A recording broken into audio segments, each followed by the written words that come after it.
श्री राम जय जय राम। श्री राम जय जय राम।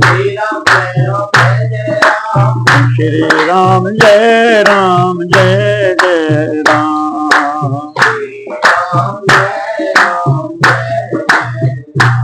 बोले राम कृष्ण भगवान की, सब संतों भक्तों की, श्री सद्गुरुदेव भगवान की, श्री राम नाम महाराज की, श्री राम नाम महाराज की। जय जय श्री सीताराम, जय जय श्री राधे श्याम। राम राम। पृष्ठ है 516। चतुर्थ स्कंध के कल 32 श्लोक तक है ना, 32 तक पीछे, फिर 1-2 श्लोक पीछे हट जाओ, तब 33 से आनंद आ। बल्कि आनंद तो 27 के बाद से ही, हाँ यहीं से करोगे तो बहुत सुंदर वो बनेगा। देखो बाबूजी, संगति बनेगी। जब तक अंतःकरण रूप उपाधि रहती है, हाँ है ना जी। अच्छा, इस पर चर्चा भी। हाँ बाबूजी, देखो उपाधि मतलब, उपाधि माने आप क्या हो। हाँ तो उपाधि माने आप, मैं एडवोकेट हूँ, आप पर्सनैलिटी। हाँ मेरी पर्सनैलिटी एज एडवोकेट है। मैं तो मनुष्य हूँ, हाँ ये उपाधि। मैं तो इंसान हूँ, मैं तो जीव हूँ, हाँ ये भी उपाधि है। तो अंतःकरण तो है, बस इसकी उपाधि क्या हुई? हाँ तो बस अंतःकरण खुद उपाधि है। क्या उपाधि है? मन है तो मन उपाधि है। बुद्धि उपाधि है, चित्त उपाधि है। ज्ञानी तो है शुद्ध, तो उस ज्ञान को आप चित्त क्यों कह रहे?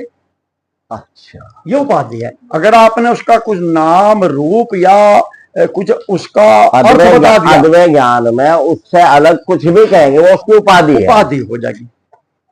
जैसे अगर लड्डू गोपाल के हैं हम इन्हें, हाँ ये उपाधि होगी पित्तल के हिसाब से, तो पित्तल वाले नु कहेंगे ये क्या है जी पित्तल, और नहीं ये तो हमारे ठाकुर जी हैं, तो यो आपने पित्तल में उपाधि क्रिएट कर दी। ठाकुर तो हाँ पित्तल, जो पित्तल बेच रहा धातु, उसकी दृष्टि में इसका कोई मोल नहीं। सुनार की दृष्टि में अंगूठी का, हसली का, इसका कोई मोल नहीं। ठीक बात है, तो उसकी निगाह धातु, उसके भाव तो सुन ले। आप उपाधि बना रहे हो कि हसली है, गले में पहननी जाएगी, ये अद्वैत ज्ञान में मन बुद्धि उपाधि है, मैं सही असली मैं, तो मैं ये उपाधि है। तो इसे काट दो उपाधि को। परमात्मा निरुपाधि है, जिसे आप कुछ भी नाम रूप ना दे सकते हो। फिर तो उसका अद्वैत ज्ञान कहना भी उसका उपाधि हुई। ये तो उसको उपाधि नहीं, ये तो उसे बताया जा रहा कि वो ये है, जो है। हाँ तो इशारा लक्षण की ओर है, तत्व उपाधि की ओर नहीं है। तत्व की ओर से, हाँ कि जिसमें दो ना हो, तो दो को हटाने के लिए उसे निरुपाधि किया जा रहा। हाँ तो उसकी उपाधि हटाने के लिए सब दे दिया। जिसमें दो नहीं है भाई, तो दो नहीं है कुछ जो कर रहे मनाइए, तो ये उसमें दो को थोप नहीं रहे, ये उसे निरुपाधि कर रहे। हाँ ज्यादा उपाधि हो जा फिर राम जी भाई, यहाँ तक तो आपके। हाँ तो ये सब उपाधि, नाम रूप दुई इस उपाधि। जितने दुनिया में नाम हैं, जितने भी नाम हैं और जितने रूप हैं, ये राम की उपाधि है भगवान। यानी कि जितने ब्रह्मा ने बताए शब्द, वो सब उपाधि। वेद में जितने शब्द सब उपाधि है या दुनिया में हो सकते हैं। अब वेद के अलावा तो बहुत शब्द बने ना, गुरुमुखी में शब्द बने, वेद में नहीं, अरबी में बने, कन्नड़ में, तेलुगु में, इनमें दुनिया भर की लिपि है। हाँ तो ये वेद में नहीं है, तो ये नई उपाधि है, ज्ञान से ही बने सब, ज्ञान मेड है ये सब, उसी उपाधि। आप उसे हटा दो, नाम रूप को हटा दो, जिससे ही राम रूप बन रहे, वो जो तत्व है वो तो परमात्मा है, बस ये उपाधि। तभी तक पुरुष को जीवात्मा, इंद्रियों के विषय और इन दोनों का संबंध कराने वाले अहंकार का अनुभव होता है।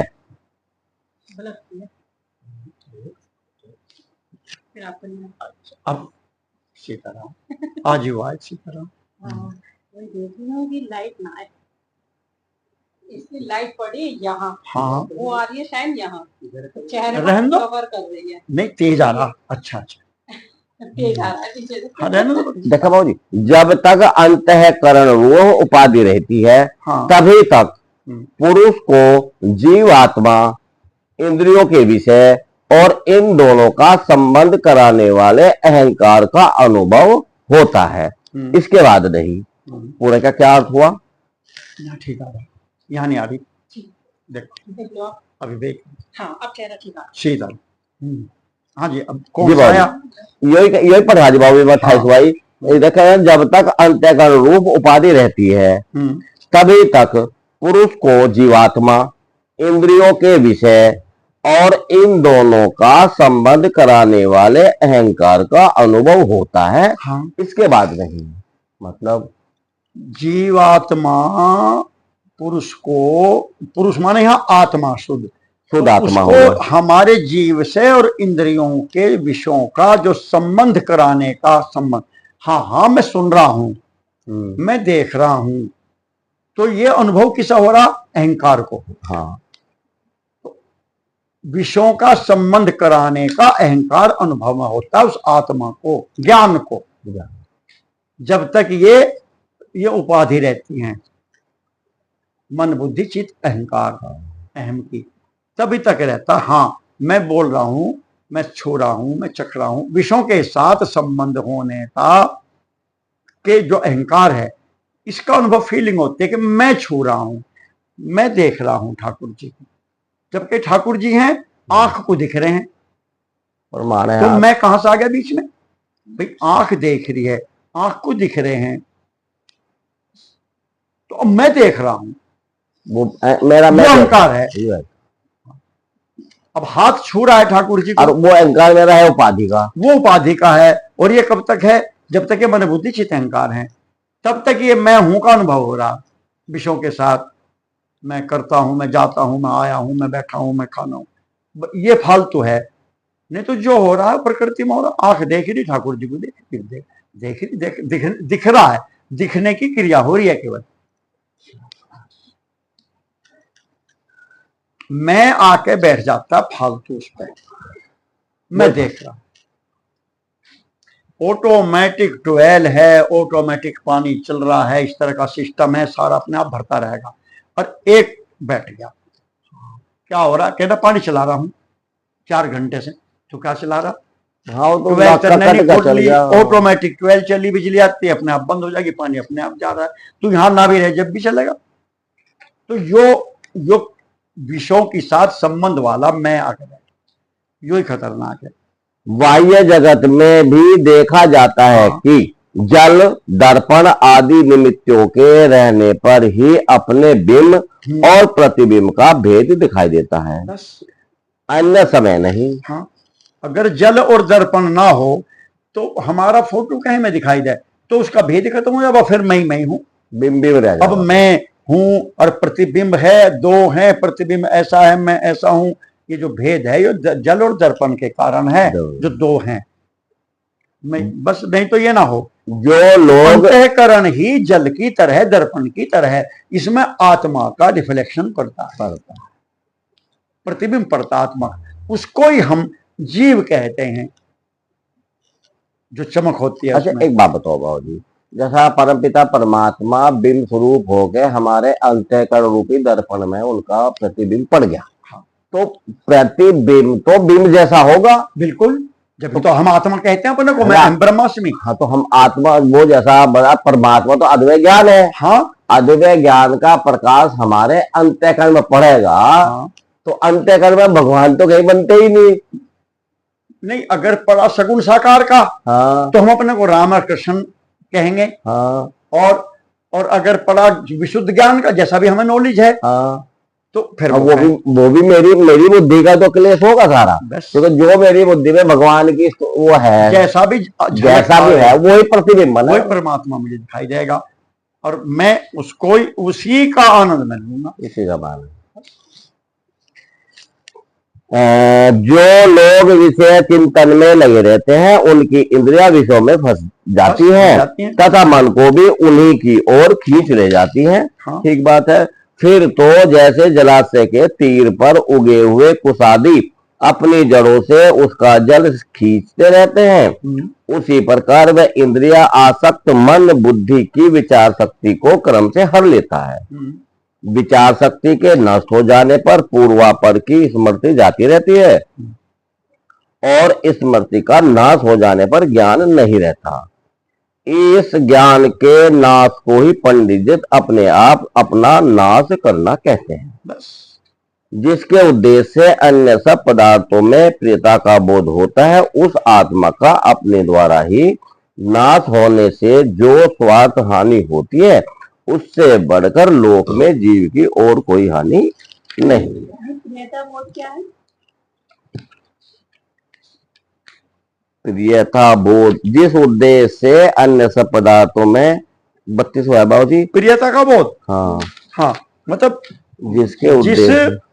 जिसके उद्देश्य से हाँ जी अन्य सब पदार्थों में प्रियता का बोध होता है उस आत्मा का, यानी आत्मा के कारण परमात्मा के कारण हमको सब पदार्थों में प्रियता का बोध होता है। जैसे जैसे ये बच्चा है तो ये प्रिय लगता है, तो इसको प्रिय लगने का जो हमको एहसास हो रहा है वो पता किसके कारण हो रहा?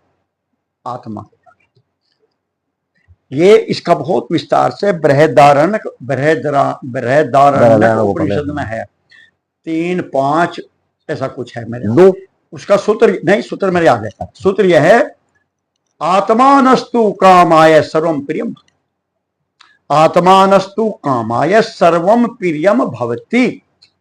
हमको जो भी कुछ प्रिय जगत में अच्छा लगता है तो वो इसलिए अच्छा लगता है कि वो अपने सुख के कारण, क्योंकि मुझको उससे सुख मिल रहा है इसलिए मुझे प्रिय लगता है। और अगर मुझको उससे सुख नहीं मिल रहा तो भले ही अपना सगा पुत्र भी ना कोई ना हो तो हमें प्रिय नहीं लगता। भाई हो, हाँ कोई हो, तो पत्नी हो, झगड़ा चल रहा, प्रिय नहीं लगने की, दुश्मन दिखाई जाएगी, क्योंकि अब उससे मुझे सुख नहीं मिल रहा। तो वो जो पत्नी प्रिय लगती थी वो पत्नी के कारण प्रिय न लग रही थी, अपने मेरे आत्मानस्तु काम आए, अपने आनंद अपने सुख के लिए प्रिय लगी, मुझे अच्छी लग रही थी, वो मेरा कार्य करती थी, मुझे अच्छा वो कर, इसलिए प्रिय लग रही थी। अब वो दुश्मन होगी तो अब खराब लगने लगी। अच्छा बोला, अपने से है, अपने से है। तो आत्मानस्तु काम आए सर्वम प्रियम भवति, कोई भी प्रिय होता है तो वो हमें अपने अपने अपने को सुख अनुकूल होता है, सुख मिलता इसलिए लगता है, इसलिए नहीं तो नहीं लगता। सब पदार्थों में प्रियता का जो बोध होता है वो आत्मा के कारण ही होता है।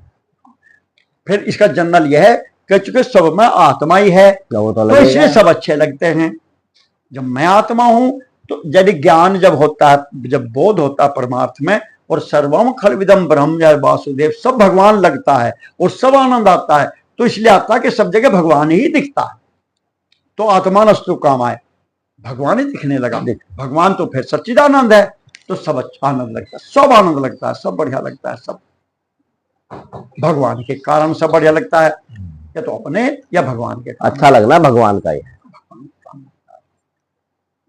धन और इंद्रियों के विषयों का चिंतन करना मनुष्य के सभी पुरुषार्थों का नाश करने वाला है। हाँ, क्योंकि इसकी चिंता आगे, हाँ जी अगले पेज पर आगे बढ़ो। हाँ, धन और इंद्रियों के विषय का चिंतन करना मनुष्य के सभी पुरुषार्थों का नाश करने वाला है। ये मुख्य हुई जो धन का और इंद्रियों के, जो हमारी आंख नाक कान रही, इनके जो विषय हैं, कान का शब्द है, आंख का रूप है, जीभ का रसदार भोजन वगैरह हैं, है ना, इसके छूने के चीज हैं, आदि आदि सूंघने के, केवल अगर जो इनमें इनके चिंतन में लग जाता है तो उसके सभी पुरुषार्थों का नाश होना शुरू हो जाता, क्योंकि इनकी चिंता से वह ज्ञान और विज्ञान से भ्रष्ट हो जाता है, वृक्ष आदि स्थावर योनियों में जन्म पाता है, पेड़ वगैरह बनेगा, फिर वो पशु तक प्राप्त हो जाता है।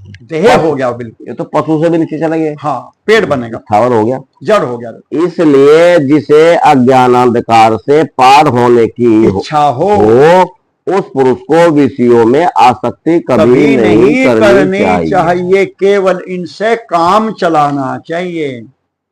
कपड़े इसलिए पहनने चाहिए कि शरीर के ढकने के लिए कपड़े हैं, सजाने के लिए नहीं, सजाने के लिए, आसक्ति के लिए नहीं है।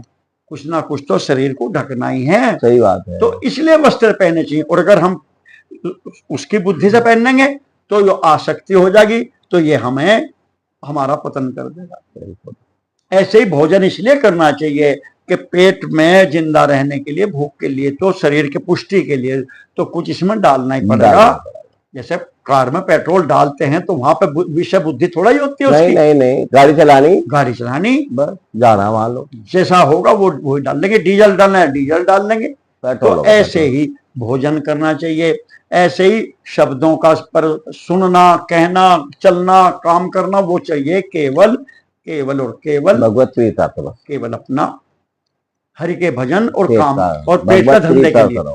इसके अलावा इसमें कोई सुख लेना है दुनिया में, इस बुद्धि से संसार में नहीं लेना चाहिए। भजन करना है भगवान का, और भगवान के भजन करने के लिए, पेट के धंधे के लिए रोजगार करना है, इसलिए करना चाहिए। कोई इसलिए के इस नहीं कर पाने ना, हाँ, नहीं फिर परबार नहीं रहेगा, फिर तो पशु बन के पेट बनेगा। हाँ, क्योंकि यह धर्म, अर्थ, काम और मोक्ष की प्राप्ति में बड़ी बाधक है। हाँ। इन चार पुरुषार्थों में भी सबसे श्रेष्ठ मोक्ष ही माना जाता है। हाँ। क्योंकि अन्य तीन पुरुषार्थों में सर्वदा काल का भय लगा रहता है। हाँ।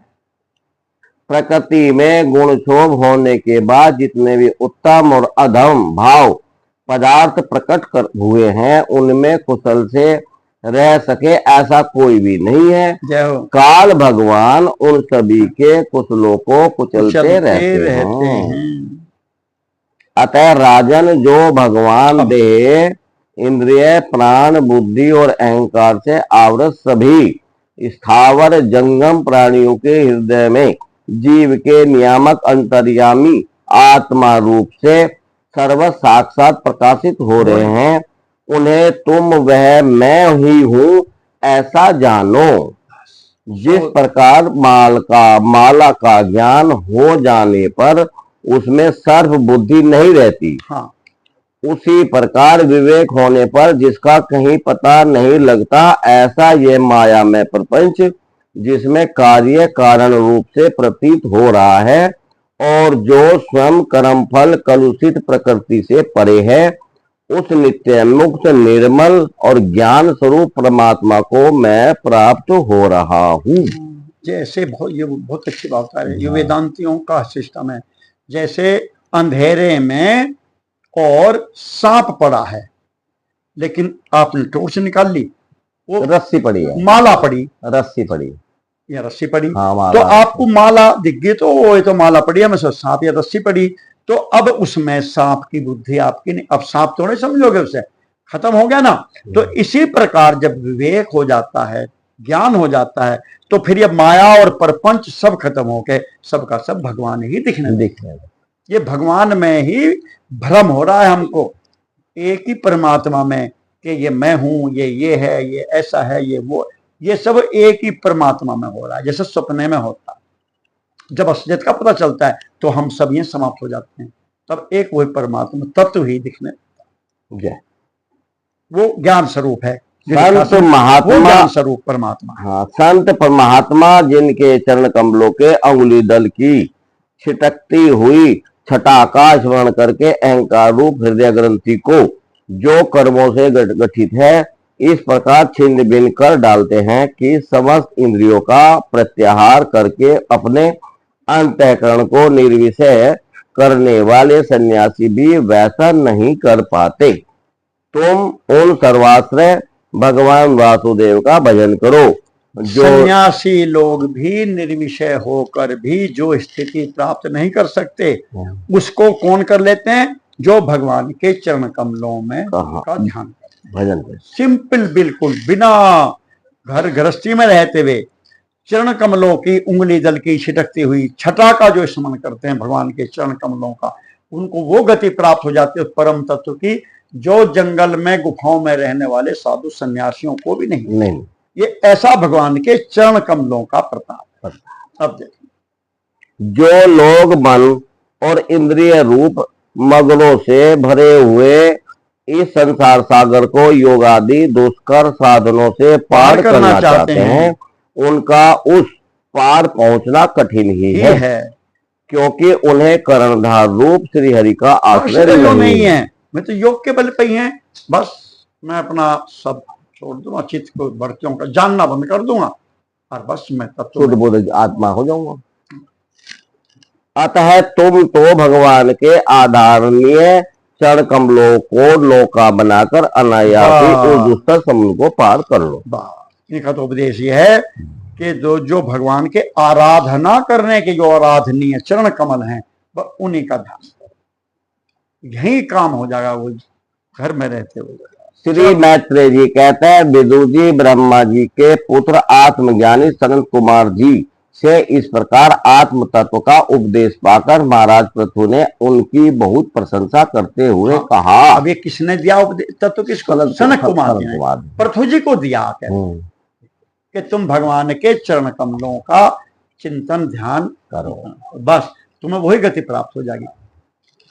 राजा पृथु ने कहा, भगवान दीन दयाल श्री हरि ने मुझ पर पहले कृपा की थी, उसी को पूर्ण करने के लिए आप लोग पधारे हैं। अब ये उनका धन्यवाद देंगे सनकादि का, है ना? हाँ जी, हाँ। आप लोग बड़े ही दयालु हैं। चूंकि ठाकुर जी कह गए थे कि सनकादि आवेंगे, वो तुमको यहीं पे सत्संग का ज्ञान यहीं घर बैठे करा देंगे। तो ये भगवान की कृपा से आप पधारे हैं। आप लोग बड़े ही दयालु हैं, जिस कार्य के लिए आप लोग पधारे हैं उसे आप लोगों ने अच्छी तरह संपन्न कर दिया। अब इसके बदले मैं आप लोगों को क्या दूं? नहीं, आप किस लिए पधारे थे? मुझको आत्मज्ञान कल्याण का मार्ग बताने के लिए। वो काम आपने कर दिया। अब बताओ मैं आपके लिए, मेरे पास तो शरीर और इसके साथ जो कुछ है वह सब महापुरुषों का ही प्रसाद है। ब्राह्मण, प्राण, स्त्री, पुत्र, सब प्रकार की सामग्रियों से भरा हुआ भवन, राज, सेना, पृथ्वी और कोष, यह सब कुछ आप ही लोगों का है।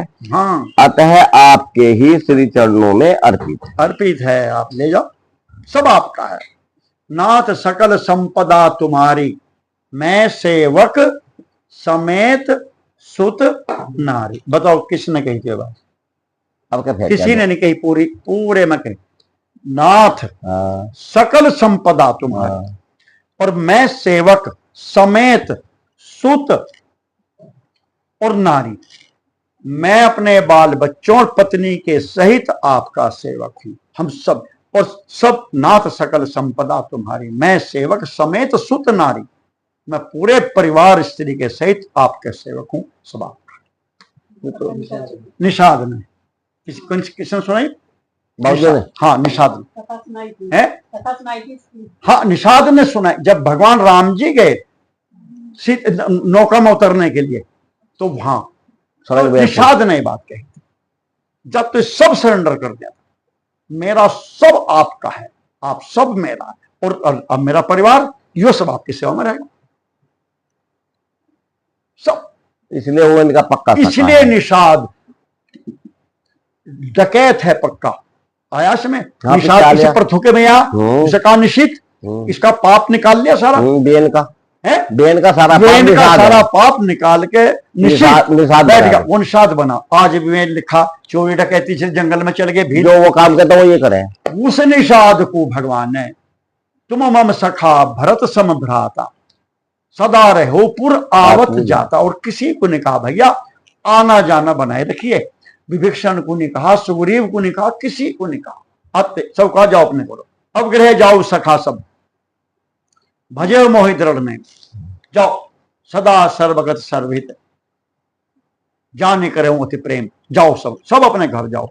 निषाद भाई तो आता है, तू आता है, सिद्ध आदमी है, यो जाके फिर डकैती लूट मार करेगा, तो यो तो फिर मुझे फिर भूल जाएगा। ठीक बात। और आदमी हो गया यो मेरा, तो उसका आता जाता रहेगा तो याद रहेगा, सदा रहो, फिर से याद रहेगा, आना जाना।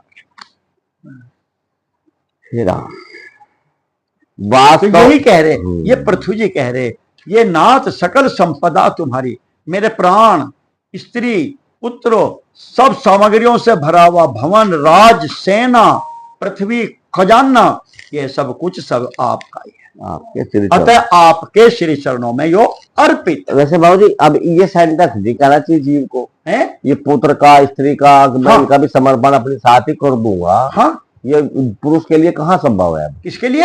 अब पुरुष के लिए कहाँ संभव है? वो मेरे कहते मेरा पुत्र समर्पण कर दे अब, अच्छा, बस आजकल? आजकल कोई बात नहीं है नहीं कोई नहीं।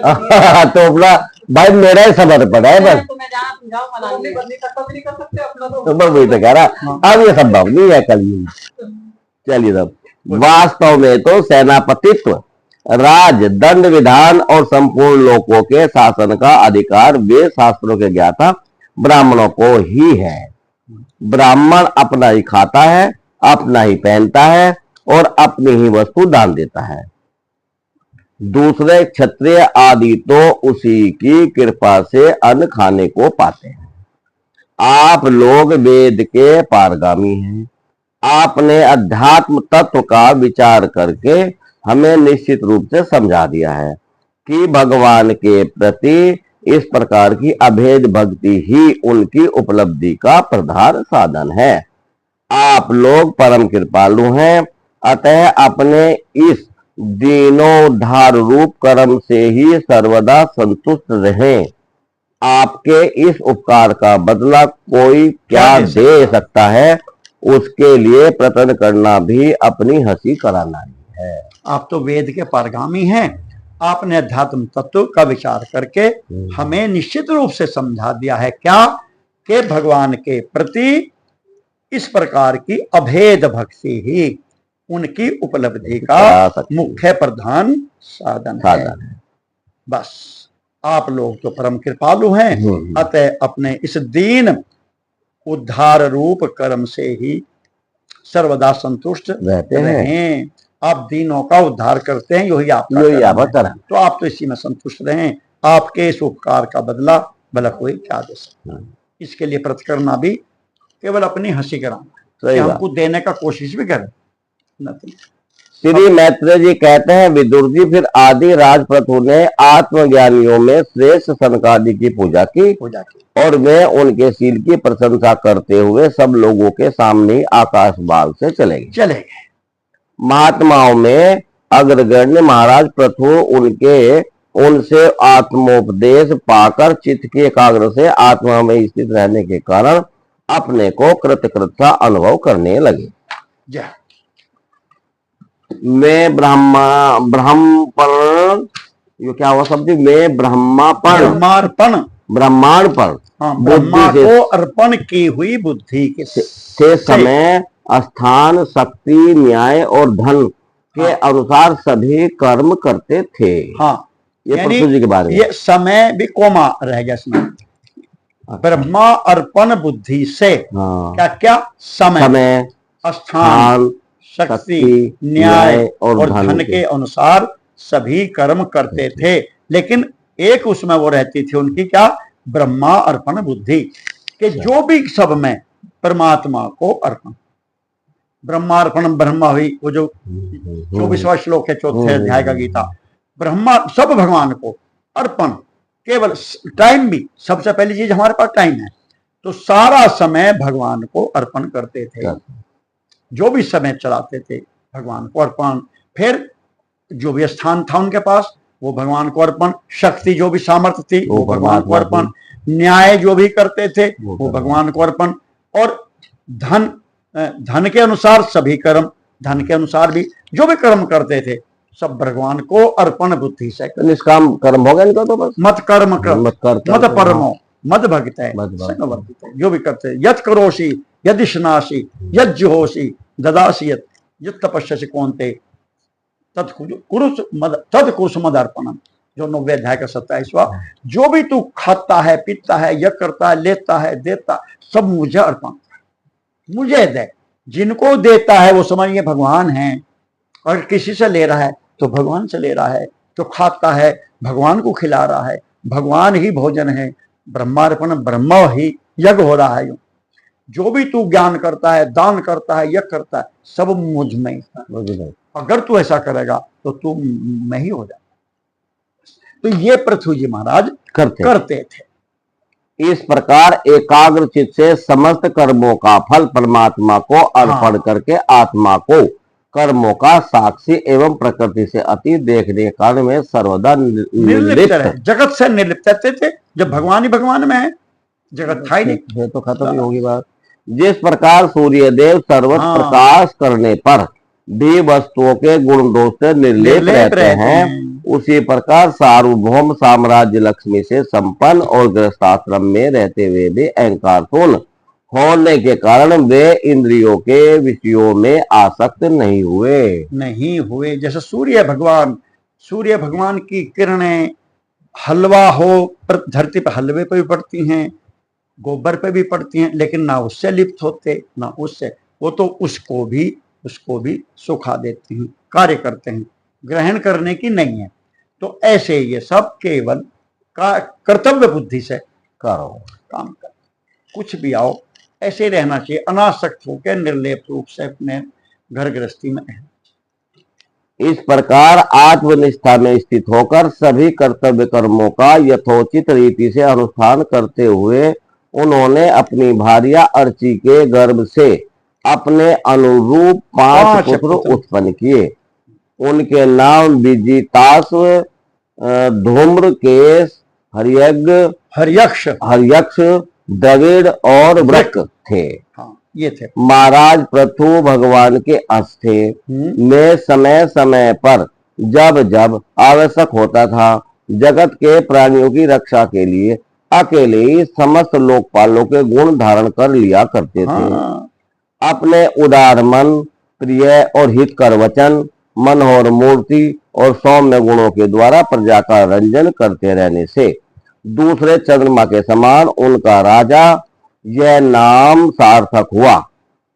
सूर्य जिस प्रकार गर्मी में पृथ्वी का जल खींचकर वर्षा काल में उसे पुनः पृथ्वी पर वर्षा देता है तथा अपनी किरणों से सबको ताप पहुंचाता है, उसी प्रकार में कर रूप से प्रजा का धन लेकर उसे दुष्ट कालादि के समय मुक्त हस्ते प्रजा के हित में लगा देते थे तथा सब पर अपना प्रभाव जमाए रखते थे। वे तेज में अग्नि के समान दुर्धर्ष, इंद्र के समान अजय, पृथ्वी के समान क्षमाशील और स्वर्ग के समान मनुष्यों की समस्त कामनाएं पूर्ण करने वाले थे। जय हो। समय समय पर प्रजाजनों को तृप्त करने के लिए वे मेघ के समान अपने अभिष्ट अर्थों को खुले हाथ से लुटाते रहते थे। वे समुद्र के समान गंभीर और पर्वत राज सुमेरु के समान धैर्यवान भी थे। ये भगवान ही थे। महाराज पृथु दुष्टों के दमन करने में यमराज के समान, आश्चर्यपूर्ण वस्तुओं के संग्रह में हिमालय के समान, क्या बात है, कोष की समृद्धि करने में कुबेर के समान और धन को छिपाने में वरुण के समान। अच्छा, वरुण धन छिपावे है, सारा छुपा रखा होगा। शारीरिक बल, इंद्रियों की पटुता तथा पराक्रम में सर्वत्र गतिशील वायु के समान। जय हो। और तेज की असहायता में भगवान शंकर के समान, सौंदर्य में कामदेव के समान, उत्साह में सिंह के समान, वात्सल्य में मनु के समान और मनुष्यों के अधिपत्य में सर्वसमर्थ ब्रह्मा जी के समान थे। ब्रह्म विचार में बृहस्पति, इंद्रिय जय में साक्षात श्रीहरि तथा गो, ब्राह्मण गुरुजन एवं भगवत भक्तों की भक्ति, लज्जा, विनय, शील एवं परोपकार आदि गुणों में अपने समान अनुपम थे। लोग त्रिलोकी में सर्वत्र उच्च स्वर से उनकी कीर्ति का गान करते थे। इससे में स्त्रियों तक के कानों में वैसे ही प्रवेश पाए हुए थे जैसे सत्पुरुषों के हृदय में श्री राम जी का नाम है। आया राम जी की बात स्त्री आई। नाम राम है सत हाँ, स्त्री नाम राम। सतपुरुषों में, हाँ। सतपुरुषों में जैसे राम की चर्चा होती है, ऐसे। तो इनकी चर्चा स्त्रियों तक करने लगी थी, इनके प्रशंसा की, तेज की, पराक्रम की करने शील, लगी। गुणवान, हाँ, धनवान, शीलवान। उनकी जैसे सतपुरुषों के हृदय में श्री राम रहते हैं, तो सर्वत्र इनकी चर्चा है। अच्छा, वो है वेद व्यास जी ने हाँ हाँ, देखो वेदवादी का तो है जी। इति श्रीमद् भागवते महापुराणे परमहंसायाम संहितायाम चतुर्थ स्कंदे प्रथुचरित द्वाविंशो अध्याय। 22वां अध्याय, 22वां अध्याय पूर्ण हुआ। अब राजा पृथु की तपस्या और परलोक गमन, परलोक में इनका गमन होगा। आज आप सुनाओ, है ना। आज रेणु जी का भी नंबर लगाइए। हाँ हाँ, है ना। नहीं इनका, ये हाँ इनका, हाँ इधर पूरा खूब नहीं, इधर का सबका होगा, पूरा हुआ सबका, थोड़ा थोड़ा जिसकी इच्छा हो। श्री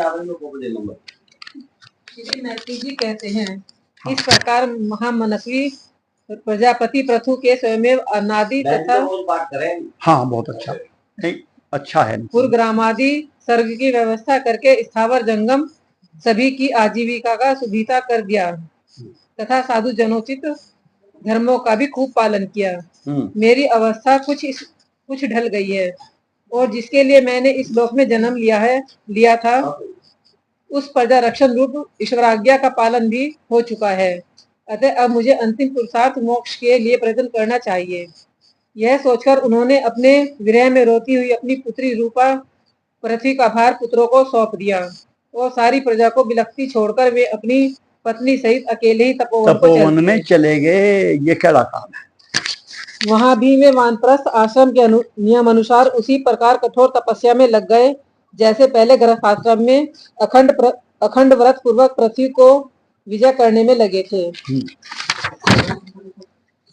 कुछ दिन तो कंदमूल फल खाकर बिताए, कुछ काल सूखे पत्ते खाकर रहे, फिर कुछ पखवाड़ों तक जल पर ही रहे और इसके बाद केवल वायु से ही निर्वाह करने लगे। वीरवर पृथु मुनिव्रती से रहते थे। गर्मियों में उन्होंने पंचाग्नियों का सेवन किया। वर्षा ऋतु में खुले मैदान में रहकर अपने शरीर पर जल की धाराएं सही और जाड़े में गले तक जल में खड़े रहे। वे प्रतिदिन मिट्टी की वेदी पर ही शयन करते थे। उन्होंने शीतनो आदि सब प्रकार के द्वंद्वों को सहा तथा वाणी और मन का संयम करके ब्रह्मचर्य का पालन करते हुए प्राणियों को अपने अधीन किया। इस प्रकार श्री कृष्ण की आराधना करने के लिए उन्होंने उत्तम तप किया। इस क्रम से उनकी तपस्या बहुत पुष्ट हो गई और उसके प्रभाव से कर्मबल नष्ट हो जाने के कारण उनका चित्त सर्वदा शुद्ध हो गया। प्राणायामों के द्वारा मन और इंद्रियों के निरुद्ध हो जाने से उनका वासना जनित बंधन भी कट गया। तब भगवान सनत कुमार ने उन्हें जिस प्रमोत्कृष्ट अध्यात्म योग की शिक्षा दी थी उसी के अनुसार राजा पृथु पुरुषोत्तम श्री हरि की आराधना करने लगे। इस तरह भगवत प्रायण होकर श्रद्धा पूर्वक सदाचार का पालन करते हुए निरंतर साधन करने से परम ब्रह्म परमात्मा में उनकी अनन्य भक्ति हो गई। इस प्रकार भगवद उपासना से अंतःकरण शुद्ध सात्विक हो जाने पर निरंतर भगवत चिंतन के प्रभाव से प्राप्त हुई इस अनन्य भक्ति से उन्हें वैराग्य सहित ज्ञान की प्राप्ति हुई और फिर उस तीव्र ज्ञान के द्वारा उन्होंने जीव के उपाधिभूत अहंकार को नष्ट कर दिया जो सब प्रकार के संशय विपर्य का आशय है। यही असली। इसके पश्चात देहात्म बुद्धि की निवृत्ति और परमात्म स्वरूप श्री कृष्ण की अनुभूति होने पर अन्य सब प्रकार की सिद्धि आदि से भी उदासीन हो जाने के कारण उन्होंने उस तत्वज्ञान के लिए भी प्रयत्न करना छोड़ दिया जिनकी सहायता से पहले अपने जीव कोश का नाश किया था। क्योंकि जब तक साधक को योग मार्ग के द्वारा श्री कृष्ण कथामृत में अनुराग नहीं होता तब तक केवल योग साधना से उसका मोह जनित परमात्म दूर नहीं होता, धर्म नहीं मिटता। फिर जब अंत काल उपस्थित हुआ तो वीरवर पृथु ने अपने चित्त को दृढ़ता पूर्वक परमात्मा में स्थिर कर ब्रह्म भाव में स्थित हो अपना शरीर त्याग दिया। उन्होंने एड़ी से गुदा के द्वार को रोककर प्राणवायु को धीरे धीरे मूलाधार से ऊपर की ओर उठाते हुए उसे क्रमशः नाभि, हृदय, वक्षस्थल, कंठ और मस्तक में स्थित किया। फिर उसे और ऊपर की ओर ले जाते हुए क्रमशः ब्रह्मरंध्र में स्थित किया। अब उन्हें किसी प्रकार के सांसारिक भोगों की लालसा नहीं रही। फिर यथास्थान विभाग करके वायु प्राण को समष्टि वायु में, पार्थिव शरीर को पृथ्वी में और शरीर के तेज को समष्टि में तेज में लीन कर दिया। हृदय आकाश आदि देह अक्षिण आकाश को महाकाश में और शरीरत रुधिरादि जलीय अंश को सम्मिष्ट जल में लीन किया। इस प्रकार फिर पृथ्वी को जल में, जल को तेज में, तेज को वायु में और वायु को आकाश में लीन किया। तदंतर मन को सविकल्प ज्ञान में जिनके अधीन वह रहता है, उन इंद्रियों में, इंद्रियों को उनके कारण रूप तन्मात्राओं में और सूक्ष्म भूतों तन्मात्राओं के कारण अहंकार के द्वारा आकाश, इंद्रिय और तन्मात्राओं को उसी अहंकार में लीन कर अहंकार को महत्व में लीन किया। फिर संपूर्ण गुणों की अभिव्यक्ति करने वाले उस महत्व को मायोपाधिक जीव में स्थित किया। तदंतर उस माया रूप जीव की उपाधि को भी उन्होंने ज्ञान और वैराग्य के प्रभाव से अपने शुद्ध ब्रह्म स्वरूप में स्थित होकर त्याग दिया।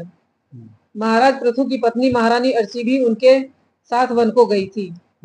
वे बड़ी सुकुमारी थी, पैरों से भूमि का स्पर्श करने योग्य भी नहीं थी।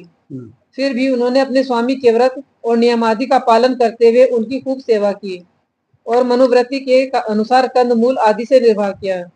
इससे यद्यपि वे बहुत दुर्बल हो गई थी, तो भी प्रियतम के कर स्पर्श से सम्मानित होकर उसी में आनंद मानने के कारण उन्हें किसी प्रकार का कोई कष्ट नहीं होता था।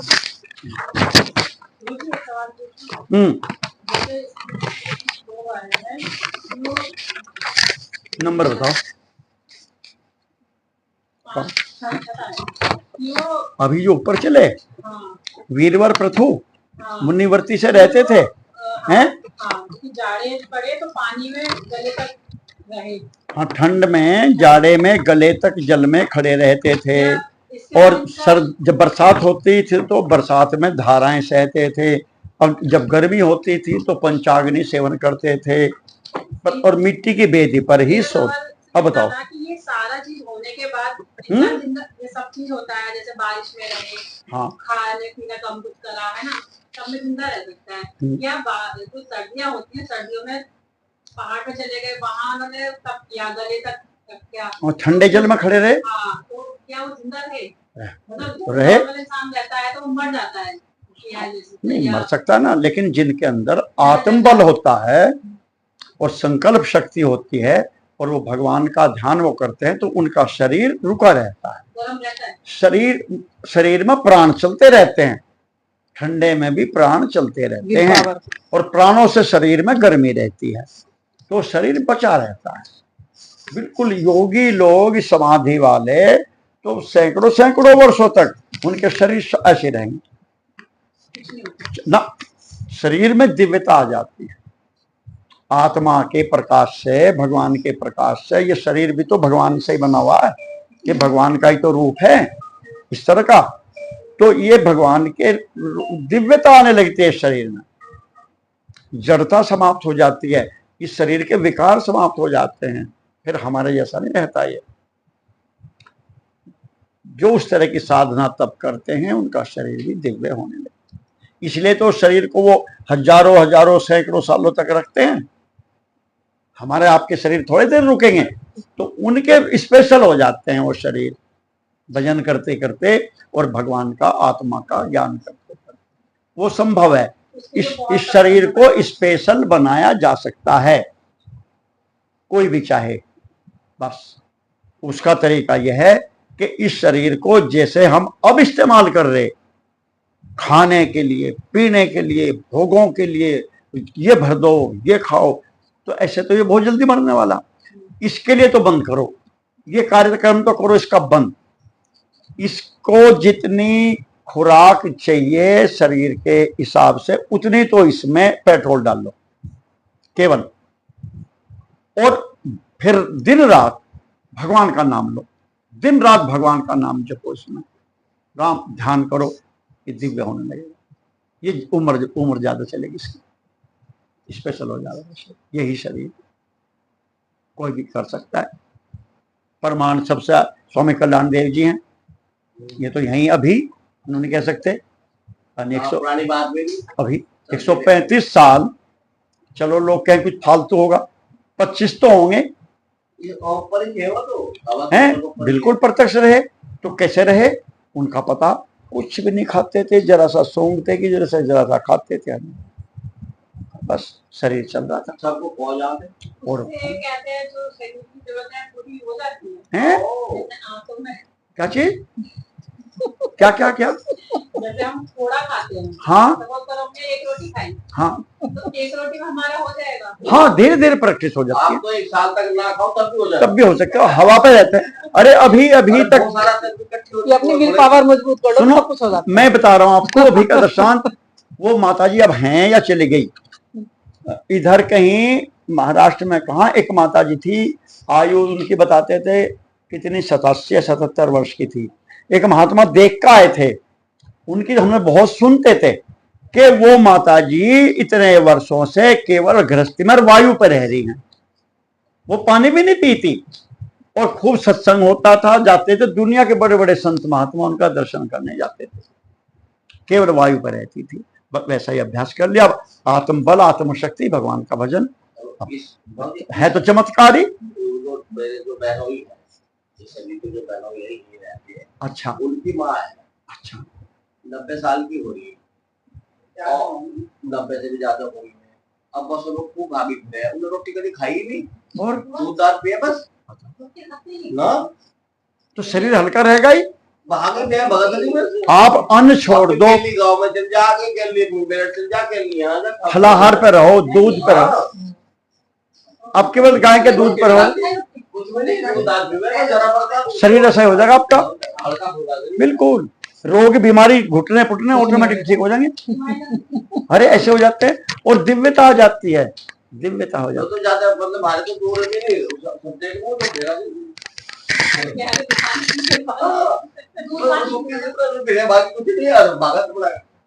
बढ़िया अंदर ऐसी बढ़िया बढ़िया बात, दिमाग में भी ना होता, बढ़िया, ऐसा का दिमाग तो बहुत बढ़िया रहता है, बहुत बढ़िया, बढ़िया वजन करे, हल्के फुल्के हो जाओगे बिल्कुल शरीर।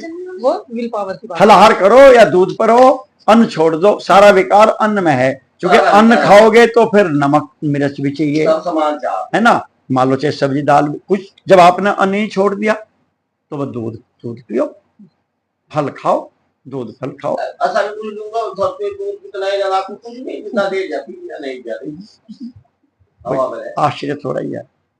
अब पृथ्वी के स्वामी और अपने प्रियतम महाराज पृथु की देह को जीवन के चेतना आदि सभी धर्मों से रहित देखकर उस सती ने कुछ देर विलाप किया, फिर पर्वत के ऊपर चिता बनाकर उसे उस चिता पर रख दिया। इसके बाद उस समय के सारे कृत्य कर नदी के जल में स्नान किया, अपने परम पराक्रमी पति को जलांजलि दे आकाश स्थित देवताओं की वंदना की तथा 3 बार चिता की परिक्रमा कर पति देव के चरणों का ध्यान करती हुई अग्नि में प्रवेश कर गई। परम साध्वी अर्ची को इस प्रकार अपने पति वीरवर पृथु का अनुगमन करते देख सहस्त्रों वरदायिनी देवियों ने अपने अपने पतियों के साथ उनकी स्तुति की। वहां देवताओं के बाजे बजने लगे। उस समय उस मंदराचल के शिखर पर वे देवांगनाएं पुष्पों की वर्षा करती हुई आपस में इस प्रकार कहने लगी। देवियों ने कहा, अहो यह स्त्री धन्य है, इसने अपने पति राजराजेश्वर पृथु की मन वाणी शरीर से ठीक उसी प्रकार सेवा की है जैसे श्री लक्ष्मी जी यज्ञेश्वर भगवान विष्णु की करती हैं। अवश्य ही अपने अचिंत्य कर्म के प्रभाव से यह सती हमें भी लांघकर अपने पति के साथ उच्चतर लोकों को जा रही है। इस लोक में कुछ ही दिनों का जीवन होने पर भी जो लोग भगवान के परम पद की प्राप्ति कराने वाला आत्मज्ञान प्राप्त कर लेते हैं, उनके लिए संसार में कौन पदार्थ दुर्लभ है। अतः जो पुरुष बड़ी कठिनता से भूलोक में मोक्ष का साधन स्वरूप मनुष्य शरीर पाकर भी विषयों में आसक्त रहता है, वह निश्चय ही आत्मघाती है, आत्महत्यारा है। हाय हाय वह ठगा गया। वो तो बेचारा ठगा गया जो संसार में आके केवल खाने पीने मौज उड़ाने में खो दिया जीवन उसने, इसलिए थोड़ा ही मिला है मनुष्य का शरीर। अरे राम राम। श्री मैत्री जी कहते हैं, विदुर जी जिस समय देवांगनाएं इस प्रकार स्तुति कर रही थी, भगवान के जिस परम धाम को आत्मज्ञानियों में श्रेष्ठ भगवत प्राण महाराज पृथु गए, महारानी अर्ची भी उसी पतिलोक को गई। परम भागवत पृथु जी ऐसे ही प्रभावशाली थे। उनके चरित्र बड़े उदार हैं। मैंने तुम्हारे सामने उनका वर्णन किया। जो पुरुष इस परम पवित्र चरित्र को श्रद्धा पूर्वक निष्काम भाव से एकाग्रचित्त से पढ़ता, सुनता अथवा सुनाता है, वह भी महाराज पृथु के पद भगवान के परम धाम को प्राप्त होता है।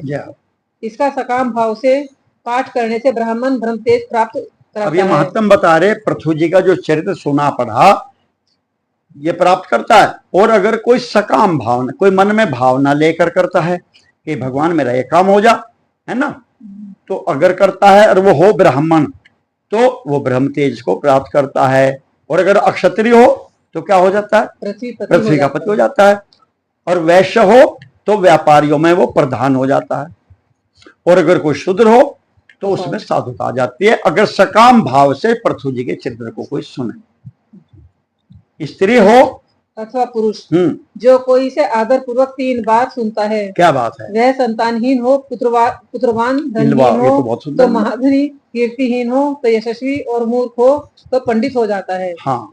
यह चरित्र मनुष्य मात्र का कल्याण करने वाला और अमंगल को दूर करने वाला है। यह धन, यश और आयु की वृद्धि करने वाला, स्वर्ग की प्राप्ति कराने वाला और कलयुग के दोषों का नाश करने वाला है। यह धर्मादि चतुर्वर्ग की प्राप्ति में बड़ा ही सहायक है।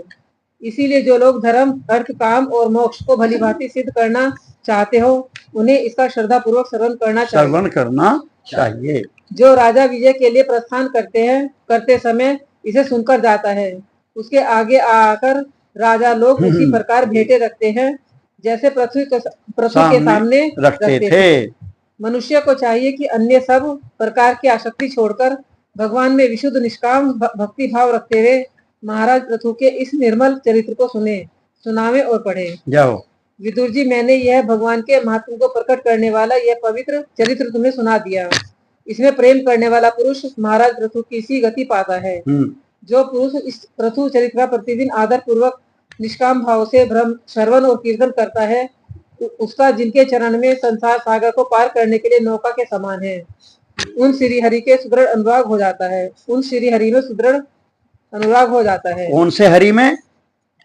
जिनके चरण संसार सागर को पार करने, जिनके चरण, जिन हरि के चरण संसार सागर को पार करने की नौका के समान है, उन हरि में अनुराग हो जाता है। इति श्रीमद् भगवत महापुराणे परमहंसाय संहितायां चतुस्कंधे 13वां अध्याय। अब आगे समता पढ़ो। पृथु की वंश परंपरा बताओ और प्रचेताओं को भगवान रुद्र का उपदेश। हाँ, धीरे धीरे पढ़ना, जल्दी कुछ नहीं है, बहुत आराम से पढ़ना। विदुर जी, महाराज पृथ्वी के बाद उनके पुत्र परम यशस्वी विजिताश्व राजा हुए। उनका अपने सबसे बड़ा पुत्र था इनका विजिताश्व, तो वो राजा बन गया। अपने छोटे भाइयों नियम के अनुसार बड़ा स्नेह था, इसीलिए उन्होंने चारों को एक एक दिशा का अधिकार सौंप दिया था। राजा विजिताश्व ने हरियक्ष को पूर्व, धर्म केश को दक्षिण, ग्रक को पश्चिम और द्रविड़ को उत्तर दिशा का राज्य दिया। उन्होंने इंद्र से अत्यध्यान की होने की शक्ति प्राप्त की थी, इसीलिए उन्हें अंतर्ध्यान भी कहते हैं। उनकी पत्नी का नाम शिखंडिनी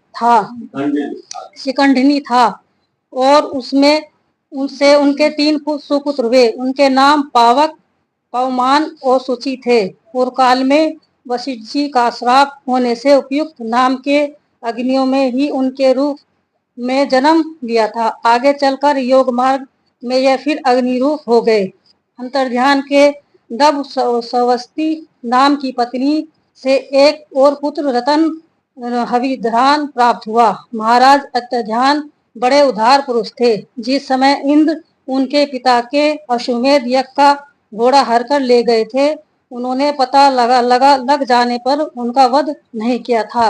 राजा अंतर्ध्यान ने कर लेना, दंड देना, जुर्माना वसूल करना आदि कर्तव्यों को बहुत कठोर एवं दूसरों के लिए कष्टदायक समझकर एक दीर्घकालीन यज्ञ में दीक्षित होने के बहाने अपना राजकाज छोड़ दिया।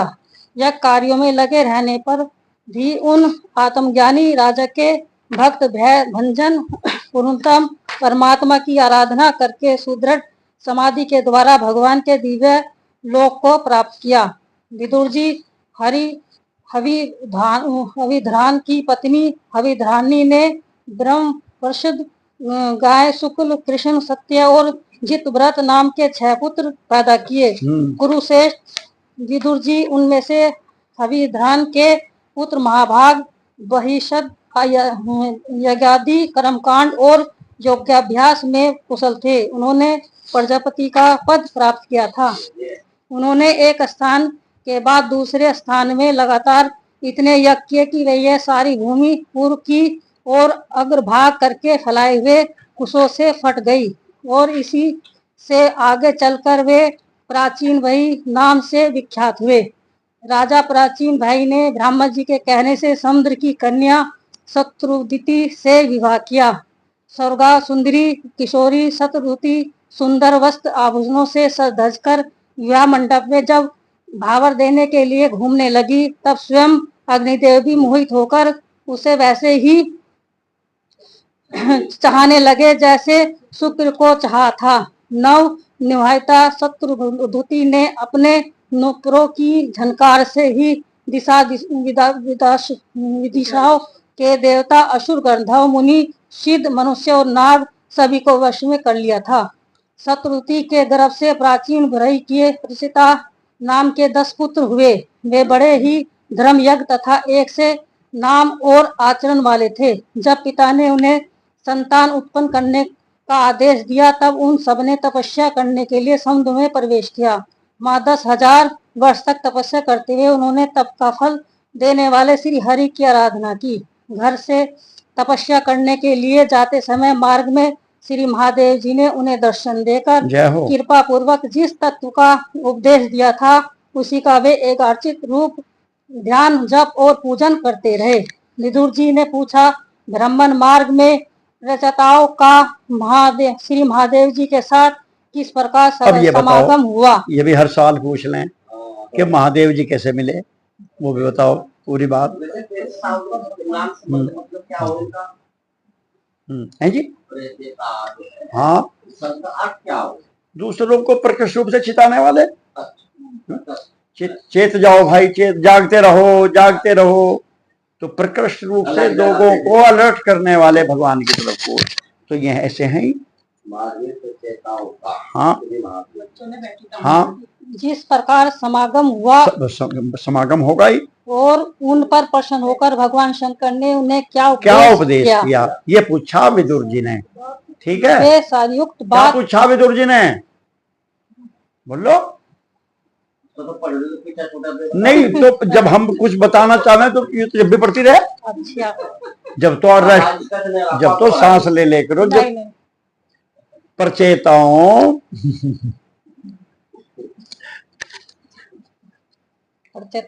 हाँ, चलो बात आप कृपया करके मुझसे कहिए।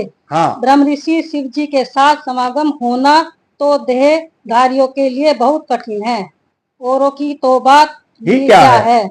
मुनिजन भी सब प्रकार की आसक्ति छोड़कर उन्हें पाने के लिए उनका निरंतर ध्यान ही क्या करते हैं, किंतु सहज में पाते नहीं। यद्यपि भगवान शंकर आत्माराम हैं, उन्हें अपने लिए न कुछ करना है न पाना है, तो न इस लोक सृष्टि की रक्षा के लिए वे अपनी घोर रूपा शक्ति शिवा के साथ स्वतंत्र विचरते रहते हैं। अभी तो विदुर जी कह रहे, अब विदुर जी पूछ रहे मैत्री जी से कि भगवान महादेव शंकर जी ने क्या उपदेश किया था। असली बात यह है, प्रचेताओं को क्या बात बताई थी वो मुझे भी बताओ, ताकि मुझे फ्री में ज्ञान हो जाओ, बिना महादेव के मिले और हमें भी हो जाएगा भैया। तो इसलिए वो बात बताओ, शिव जी ने क्या कहा था। मैत्री जी ने कहा, विदुर जी साधु स्वभाव प्रचेतागण पिता की आज्ञा सिरोधार्य कर तपस्या में चित लगा पश्चिम की ओर चल दिए। चलते चलते उन्होंने समुद्र के समान विशाल एक सरोवर देखा। वह महापुरुषों के चित्त के समान बड़ा ही स्वच्छ था तथा उसमें रहने वाले मत्स्य आदि जल जीव भी प्रसन्न जान पड़ते थे। उसमें नील कमल, लाल कमल, रात में, दिन में और सायंकाल में खिलने वाले कमल तथा इंदिवर आदि अन्य कई प्रकार के कमल सुशोभित थे। उनके तटों पर हंस, सारस, चकवा और कारडव आदि जल पक्षी चहक रहे थे। उनके चारों ओर तरह तरह के वृक्ष और लताएं थी। उन पर मतवाले भोरे गूंज रहे थे। उनकी मधुर ध्वनि से हर्षित होकर मानो उन्हें रोमांच हो रहा था। कमलकोश के परागपुंज वायु के झंकोरों से चारों ओर उड़ रहे थे, मानो वहाँ कोई उत्सव हो रहा है। वहाँ मृग और प्रणव आदि बाजों के साथ अनेकों दिव्य राग रागनियों के क्रम से गायन की मधुर ध्वनि सुनकर उन राजकुमारों को बड़ा आश्चर्य हुआ। इतने में ही उन्होंने देखा कि देवादिदेव भगवान शंकर जी अपने अनुचरों के सहित उन सरोवर से बाहर आ रहे हैं। उनका शरीर तपी हुई स्वर्ण राशि के समान क्रांतिमान है और कंठ नीलवर्ण है तथा 3 विशाल नेत्र हैं। वे अपने भक्तों पर अनुग्रह करने के लिए उद्धत हैं। अनेकों गंधर्व उनका यश गा रहे हैं। उनका सहसा दर्शन पाकर प्रचेताओं को बड़ा कुतूहल हुआ और उन्होंने शंकर जी के चरणों में प्रणाम किया। तब शरणागत भयहारी धर्म वत्सल्य भगवान शंकर ने अपने दर्शन से प्रसन्न हुए उन धर्म यज्ञ शील संपन्न राजकुमारों से प्रसन्न होकर कहा। अब वो बता देंगे जो विदुर जी का प्रश्न है, वो बात अब आई। महादेव जी ने क्या कहा?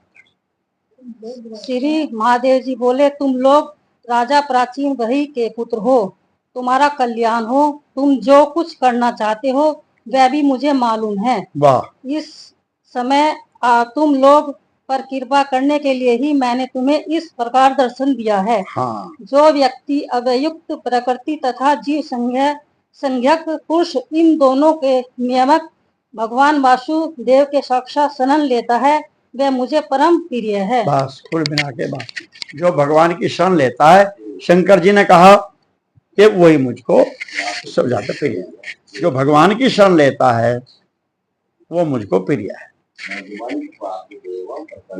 हाँ, वही मुझको, वो भाई मुझको वही प्रिय लगता है, उसी पर मैं कृपा करता हूँ। अपने वर्णाश्रम धर्म का भली भांति पालन करने वाला पुरुष जो जन्म के बाद ब्रह्मा के पद को प्राप्त होता है और इससे भी अधिक पुण्य होने पर वह मुझे प्राप्त होता है। परंतु जो भगवान का अनन्य भक्त है। अब ये देखो बात क्या है, देखो जो वर्ण आश्रम धर्म का भली भांति पालन करने वाला पुरुष 100 जन्मों के बाद ब्रह्मा बनेगा, है ना, और इससे भी अधिक पुण्य करके वो शंकर भगवान को प्राप्त हो जाता है। लेकिन जो पुरुष भगवान का, राम कृष्ण का अनन्य भक्त हो जाता है, वो तो मृत्यु के बाद ही 100 जन्मों की बात नहीं, सीधे भगवान विष्णु के उस सर्व परपंचा अतीत परम पद को प्राप्त हो जाता है। कौन से को? जिसे रुद्र रूप में स्थित मैं तथा अन्य अधिकारिक देवता अपने अपने अधिकार की समाप्ति के बाद प्राप्त करेंगे। जब हमारे अधिकार समाप्त हो जाएंगे तब हम वहां जाएंगे। तो वो मृत्यु साधारण आदमी मरते ही प्राप्त कर लेता है। जो कौन? जो भगवान का अनन्य भक्त हो।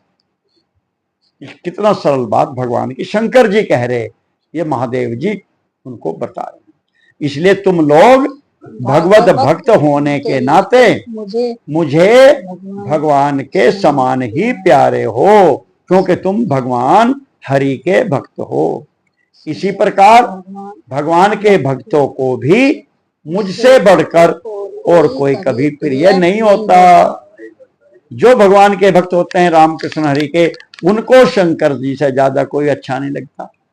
ये कह रहे मैं बढ़िया लगता हूं। अब मैं तुम्हें एक बड़ा ही पवित्र, मंगलमय और कल्याणकारी स्तोत्र सुनाता हूं।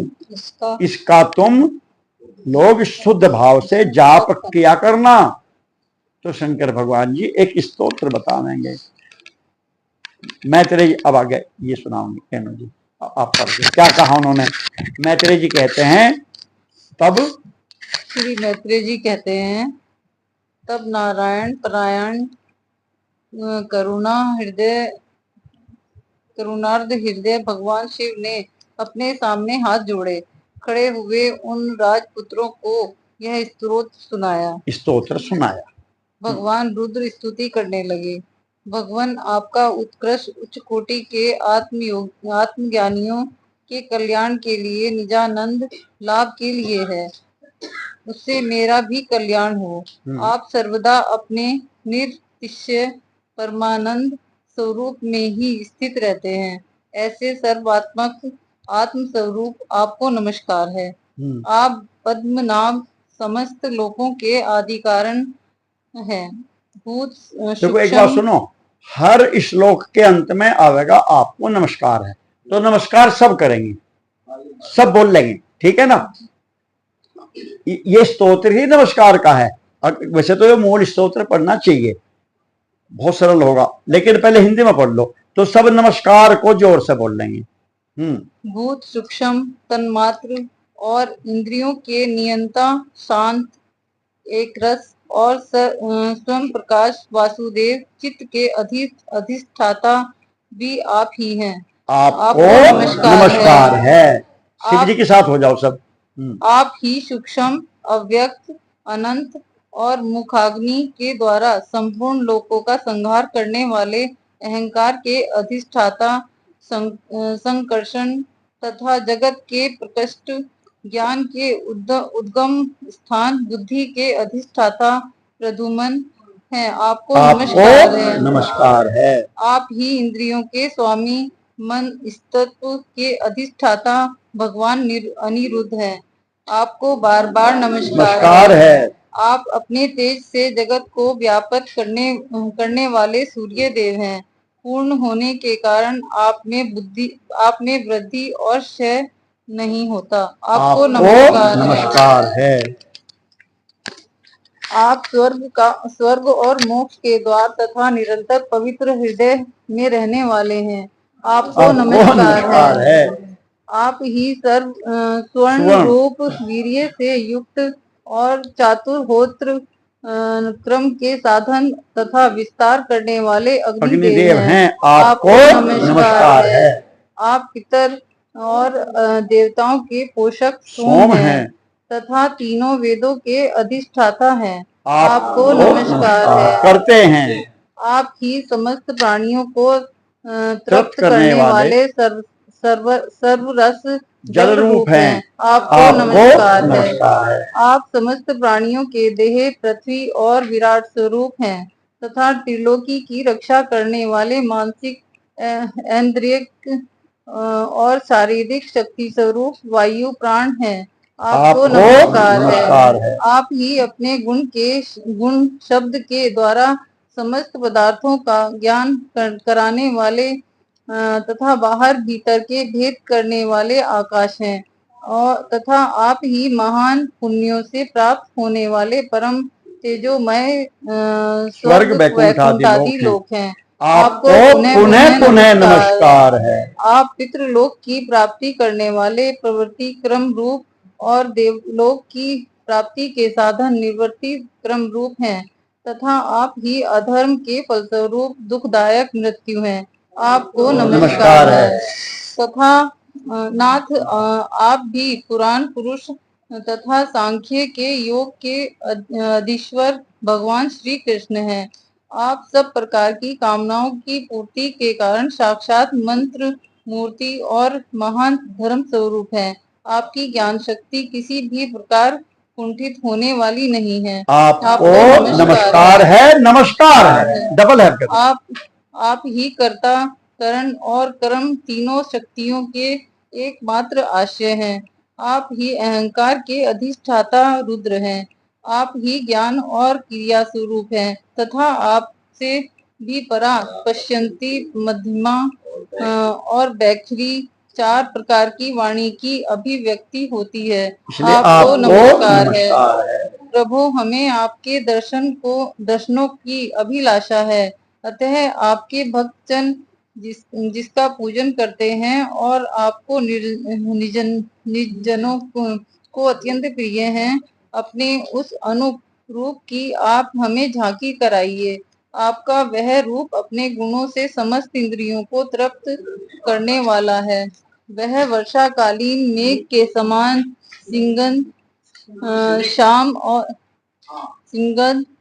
शाम और संपूर्ण सौंदर्य का सार सर्वस्व है। सुंदर चार विशाल भुजाएं, मनोहर मुखारविंद, कमल दल के समान नेत्र, सुंदर भुएं, सुघड़ नासिका, मनमोहिनी दंत पंक्ति, अमोल कपोल युक्त मनोहर मुखमंडल और शोभाशाली समान कर्ण युगल है। प्रीतिपूर्ण उन्मुक्त हास्य, तिरछी चितवन, काली काली घुंघराली अलकें, कमल कुसुम की केसर के समान फहराता हुआ पीतांबर, झिलमिलाते हुए कुंडल, चमचमाते हुए मुकुट, कंकन, हार, नूपुर और मेखला आदि विचित्र आभूषण तथा शंख, चक्र, गदा, पद्म, बनमाला और कौस्तुभमणि के कारण उसकी अपूर्व शोभा है। उसके सिंह के समान स्थूल कंधे हैं, जिन पर हार, केयूर एवं कुंडलादि की कांति झिलमिलाती रहती है तथा कौस्तुभमणि की कांति से सुशोभित मनोहर गिरवा है। उसका श्यामल वक्ष स्थल श्रीवत्स चिन्ह के रूप में लक्ष्मी जी का नित्य निवास होने के कारण कसौटी की शोभा को भी मात करता है। उसका त्रिवेली से सुशोभित पीपल के पत्ते के समान सुडोल हृदय श्वास के आने जाने से हिलता हुआ बड़ा ही मनोहर जान पड़ता है। उसमें जो भंवर के समान चक्करदार नाभि है, वह इतनी गहरी है कि उससे उत्पन्न हुआ वह विश्व मानो फिर उसी में लीन होना चाहता है। श्याम वर्ण कटिभाग में पीतांबर और स्वर्ण की मेखला शोभायमान है। समान और सुंदर चरण पिंडली, जांघ और घुटनों के कारण आपका दिव्य विग्रह बड़ा ही सुघड़ जान पड़ता है। आपके चरण कमलों की शोभा शरद ऋतु के कमल के दल की कांति का भी तिरस्कार करती है। उनके नखों से जो प्रकाश निकलता है वह जीवों के हृदयांधकार को तत्काल नष्ट कर देता है। हमें आप कृपा करके भक्तों के भयहारी एवं आश्रय स्वरूप उसी रूप का दर्शन कराइए। जगत गुरु हम अज्ञानता व्रत प्राणियों को अपनी प्राप्ति का मार्ग बतलाने वाले आप ही हमारे गुरु हैं। प्रभु, चित्त शुद्धि की अभिलाषा रखने वाले पुरुष को आपके इस रूप का निरंतर ध्यान करना चाहिए। इसकी भक्ति ही सर्व धर्म का पालन करने वाले पुरुष को अभय कराने वाली है। स्वर्ग का शासन करने वाला इंद्र भी आपको ही पाना चाहता है तथा विशुद्ध आत्मज्ञानियों की गति भी आप ही हैं। इस प्रकार आप सभी देहधारियों के लिए अत्यंत दुर्लभ है। केवल भक्तिमान पुरुष ही आपको पा सकते हैं। सत्पुरुषों के लिए भी दुर्लभ अनन्य भक्ति से भगवान को प्रसन्न करके, जिनकी प्रसन्नता किसी अन्य साधना से दुस्साध्य, ऐसा कौन होगा जो उनके चरण तल के अतिरिक्त और कुछ चाहेगा। जो काल अपने अदम्य उत्साह और पराक्रम से भड़कती हुई भौं के इशारे से सारे संसार का संहार कर डालता है, वह भी आपके चरणों की शरण में गए हुए प्राणी भर अपना अधिकार नहीं मानता। ऐसे भगवान के प्रेमी भक्तों का यदि आधे क्षण के लिए भी समागम हो जाए तो उसके सामने में स्वर्ग में मोक्ष को कुछ नहीं समझता। फिर मृत्यु लोक के तुच्छ भोगों की तो बात ही क्या है। प्रभु, आपके चरण संपूर्ण पाप राशि को हर लेने वाले हैं। हम तो केवल यही चाहते हैं कि जिन लोगों ने आपकी कीर्ति और तीर्थ गंगा जी में आंतरिक और ब्रह्म स्नान करके मानसिक और शारीरिक दोनों प्रकार के पापों को धो डाला है तथा जो जीवों के प्रति दया राग द्वेष रहित चित्त तथा सरलता आदि गुणों से युक्त हैं, उन आपके भक्तजनों का संग हमें सदा प्राप्त होता रहे। यही हम पर आपकी बड़ी कृपा होगी। जिस साधक का चित्त भक्ति योग से अनुग्रहित एवं विशुद्ध होकर न तो ब्रह्मा विष्णु में भटकता है और न अज्ञान गुहारूप प्रकृति में ही लीन होता है, वह अनायास ही आपके स्वरूप का दर्शन पा जाता है, जिससे यह सारा जगत दिखाई देता है। और जो स्वयं संपूर्ण जगत में भास रहा है वह आकाश के समान विस्तृत और परम प्रकाश में ब्रह्म तत्व आप ही हैं। भगवान, आपकी माया अनेक प्रकार के रूप धारण करती है। इसी के द्वारा आप इस प्रकार जगत की रचना, पालन और संहार करते हैं। जैसे यह कोई सदवस्तु हो, किंतु सच्ची वस्तु आपकी माया जो है ना, वो अनेक प्रकार के रूप धारण करती है। जैसे जगत क्या है, स्वप्न में हमारी माया स्वप्न में कितने रूप धारण करती है, और इसके द्वारा सारी जगत की रचना पालन होता है। तो और कैसा लगता है, जैसे सच्ची चीज है, जैसे सब सच हो, लेकिन कुछ नहीं होता सपने में। तो ऐसे जगत में जैसे मिट्टी में बर्तन रखते हैं, सच्चे हैं, बर्तन सच्चे थोड़े होते हैं, सब तो मिट्टी होती है। तो ऐसे ही ये सब माया करते हैं, किंतु इसमें किंतु इससे नहीं आता। माया के कारण दूसरे लोगों में ही भेद बुद्धि उत्पन्न होती है। आप परमात्मा पर वह अपना प्रभाव डालने में असमर्थ होती है। आपको तो हम परम स्वतंत्र ही समझते हैं। आपका स्वरूप पंचभूत, इंद्रिय और अंतःकरण के प्रेरक रूप से उपलक्षित होता है। जो कर्मयोगी पुरुष सिद्धि प्राप्त करने के लिए तरह तरह के कर्मों द्वारा आपके इस सगुण साकार स्वरूप का श्रद्धा पूर्वक भली भांति पूजन करते हैं, वे ही वेद और शास्त्रों के सच्चे मर्मज्ञ हैं। प्रभु, आप ही अद्वितीय आदि पुरुष हैं। सृष्टि के पूर्व आपकी माया शक्ति सोई रहती है। फिर उसी के द्वारा सत्व, रज और तमरूप गुणों का भेद होता है, और इसके बाद उन्हीं गुणों से महत्व, अहंकार, आकाश, वायु, अग्नि, जल, पृथ्वी, देवता, ऋषि, समस्त प्राणियों से युक्त इस जगत की उत्पत्ति होती है। फिर आप अपनी ही माया शक्ति से रचे हुए इन जरायुग, अंडज, स्वेदज और उद्भिज द्वेद से 4 प्रकार के शरीरों में अंश रूप से प्रवेश कर जाते हैं, और उसी प्रकार मधुमक्खियां अपने ही उत्पन्न किए हुए मधु का आस्वादन करती हैं। उसी प्रकार वह आपका अंश और उन शरीर से रहकर इंद्रियों के द्वारा इन तुच्छ विषयों को भोगता है। आपको उस अंश को ही पुरुष या जीव कहते हैं। प्रभु,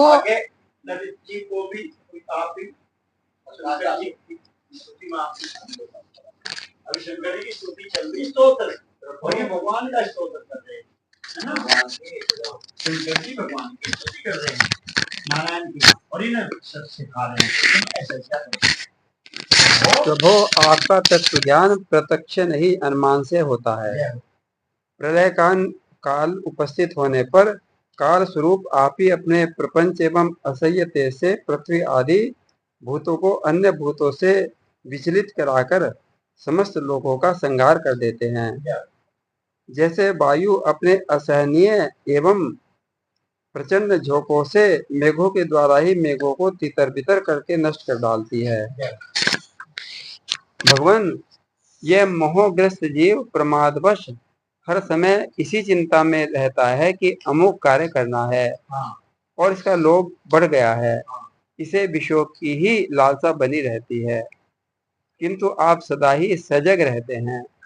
भूख से जीव लपलपाता हुआ सर्प जैसे चूहे को चट कर जाता है, उसी प्रकार आप अपने काल स्वरूप से उसे सहसा लील जाते हैं।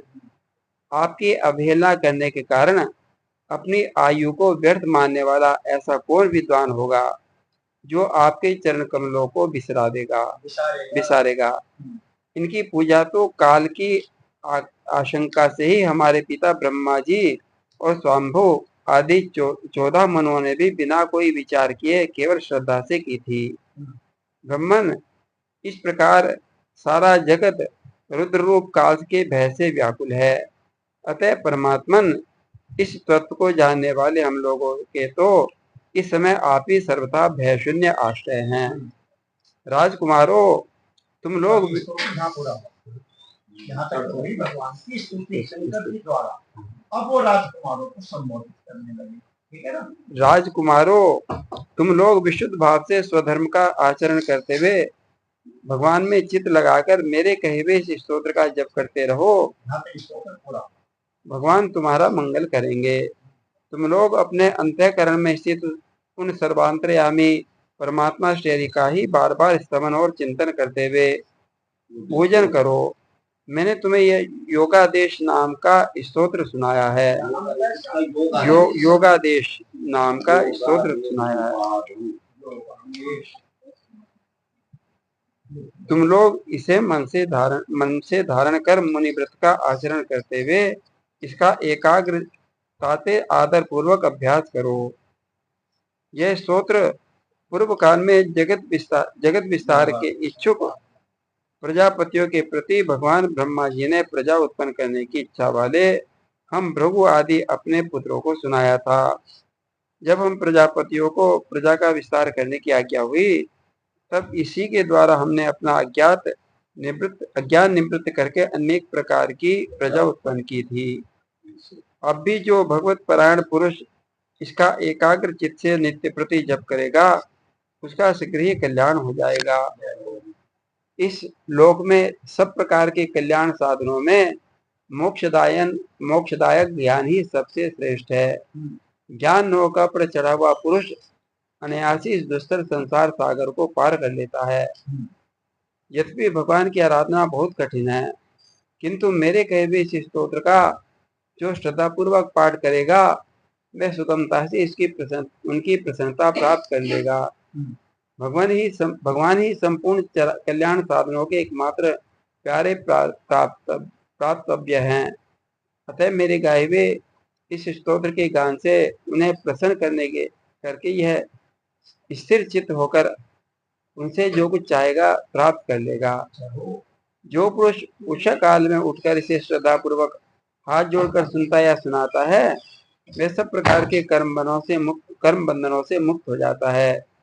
राजकुमारों, मैंने तुम्हें जो यह परम पुरुष परमात्मा का स्तोत्र सुनाया, इसे एकाग्र चित्त से जपते हुए तुम महान तपस्या करो। तपस्या पूर्ण होने पर इसी से तुम्हें अभिष्ट फल प्राप्त हो जाएगा।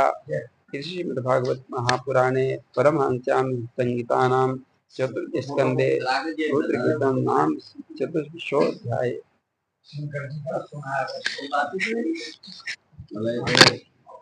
तो हनुमान चालीसा का पाठ कर रहे हैं, मुझे तो बड़ी बात है ये। तुम इसे जपते हुए तपस्या, वही से जपते होगी। तो जो पूछा था विदुर जी कि मैत्रेय जी क्या कहा महादेव जी ने प्रचेताओं को सुनाओ, तो इसलिए मैं क्या उद्देश्य उन्होंने तो ये स्तोत्र सुनाया भाई, बस हनुमान चालीसा पढ़ो। नारद जी की तरह तो वासुदेव वाली बात नहीं बताई, तो पूरा बताया था। एक मंत्र पूरा हो गया है। बड़ा गंभीर मामला होने वाला प्रंजन। सबसे समझ में आता है। भागवत के भी बड़े बड़े इसको तो एक दिन वैसे सुनाओ, इसे आप सारे को पढ़ के पहले तो कहानी के रूप में सुना दो, फिर इसकी तात्पर्य सब इसका समझ में आ जाएगा। वैसे तो लग रहा है को हमारी राधा रानी को हमारी राधा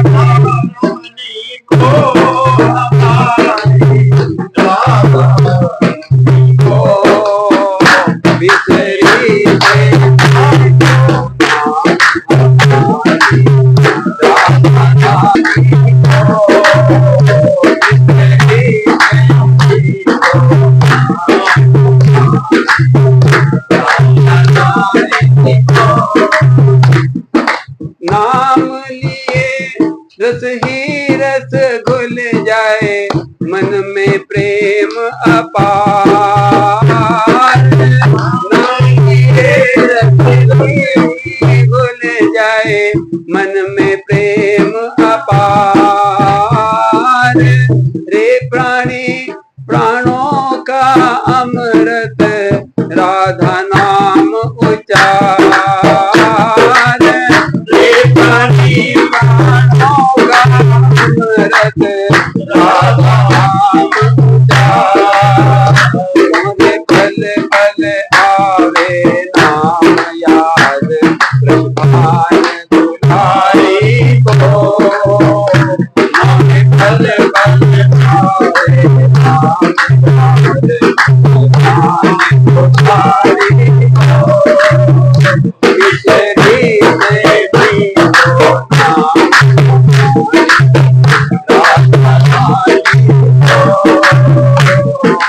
सगुण रूप धरि राधा रानी, मिश्री की डली। सगुण रूप धरि राधा रानी, मिश्री की डली। श्याम सलोना माखन लोना, डोले गली गली।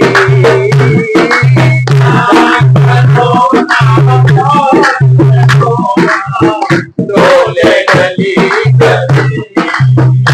अरे बरसानों है धाम हमारी राधा रानी को। बरसानों है धाम हमारी राधा रानी को। बिसरी से नाम, बिसरी से भी तो नाम राधा रानी को। अब नाम ते नाम ही मुझको, राधा नाम जो भावे। सब नाम ते नाम ही मुझको, राधा नाम जो भावे। सात दीप नौ खंड के गण गण, राधा नाम समावे। सात दीप नौ खंड के गण गण, राधा नाम समावे। भज दीन लोक का श्याम हमारी राधा रानी को। भज दीन लोक का राधा रानी को। बिसरी से नाम, बिसरी से भी तो नाम हमारी राधा रानी को। हमारी राधा रानी को, हमारी राधा रानी को।